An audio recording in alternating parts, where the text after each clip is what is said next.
So hello guys, চলো আজকে আমি তোমাদের সাথে শেয়ার করি যে আমরা স্ট্রেট প্লাজো কিভাবে কাটিং করি, তার ফুল ড্রয়িংটা আমরা দেখি।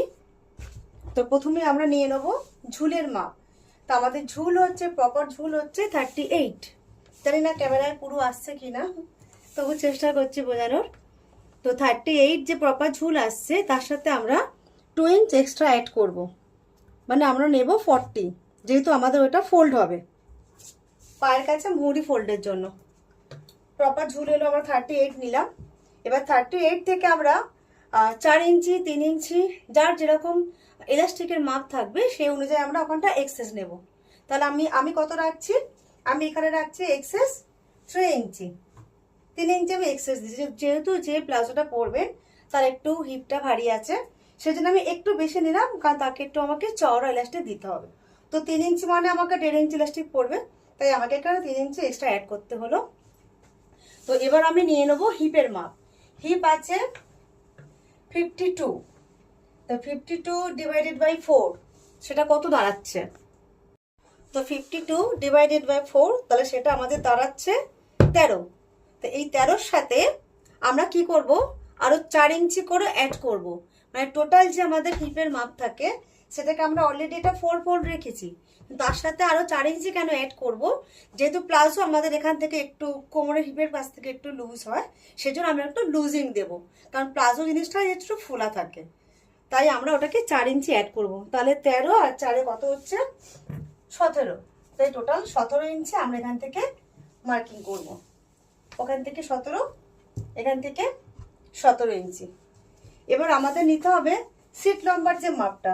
সিট লম্বা মানে আমরা বুঝি কোমর থেকে শুরু করে যেখানটা আমাদের, যেটাকে আমরা হিন্দিতে আসনও বলে থাকি, এটাকে আমরা সিট লম্বা বলি। তো সেই মাপটা নেব যেখান থেকে আমাদের কলির মাপ তৈরি হয়। তো সেই মাপটা ওনার আছে 15। তো 15-এর সাথে আমরা আরো হাফ ইঞ্চি অ্যাড করব সেলাই মার্জিনের জন্য। তাহলে এটা আমাদের হয়ে গেল 15.5। এখান থেকে আমরা একটা চৌকো বক্স তৈরি করব, যে মাপটা নিয়েছিলাম 17, সেই 17 দিয়ে একটা আমরা চৌকো বক্স তৈরি করলাম।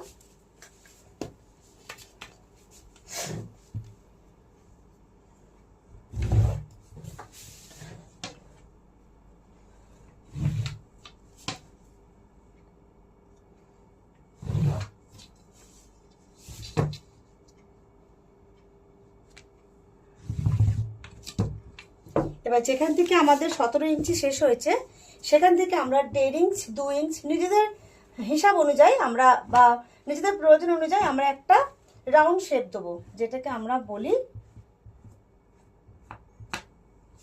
শেপ।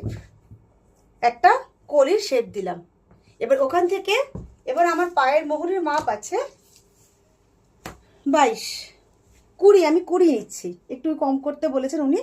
তো 10-এর সাথে কি করবো আমরা প্লাস 1 ইঞ্চি দেবো, 11 ইঞ্চ, কারণ আমাদের সেলাই মার্জিন দিতে হবে একটু।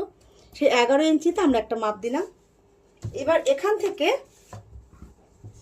একটা স্ট্রেট লাইন ড্র করব। একটা স্ট্রেট লাইন ড্র করলাম।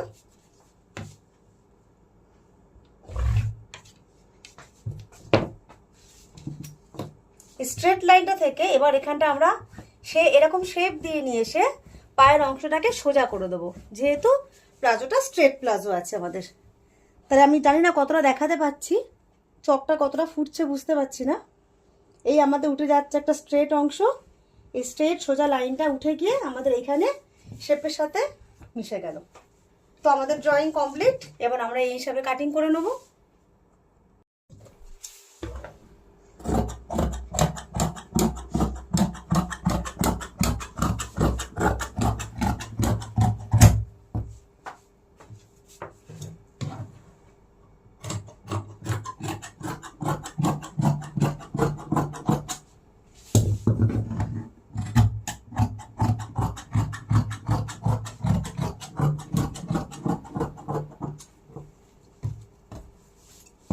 তো আমাদের কাটিং কমপ্লিট।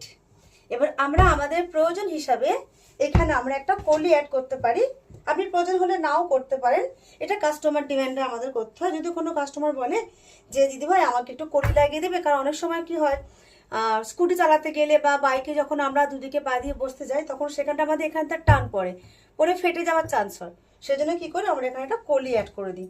দিলে কি হলো, অনেকটা ফ্রিলি ইজি হয়ে গেল। সেই ক্ষেত্রে এবার কলিটা হচ্ছে অপশন। এবার যদি এটাকে আরও কেউ ডিটেলসে শিখতে চাও তাহলে আমার সাথে কন্ট্যাক্ট করতে পারো। আমি অনলাইন ব্যাচ শুরু করেছি, স্ক্রিনে আমার নাম্বার দেওয়া আছে, সেই নাম্বারে তোমরা আমার সাথে কন্ট্যাক্ট করতে পারো। চলো তোমাদের সাথে চলে আসছি, দেখা হচ্ছে আবার এই প্লাজোর পুরো কমপ্লিট তৈরি ভিডিও নিয়ে।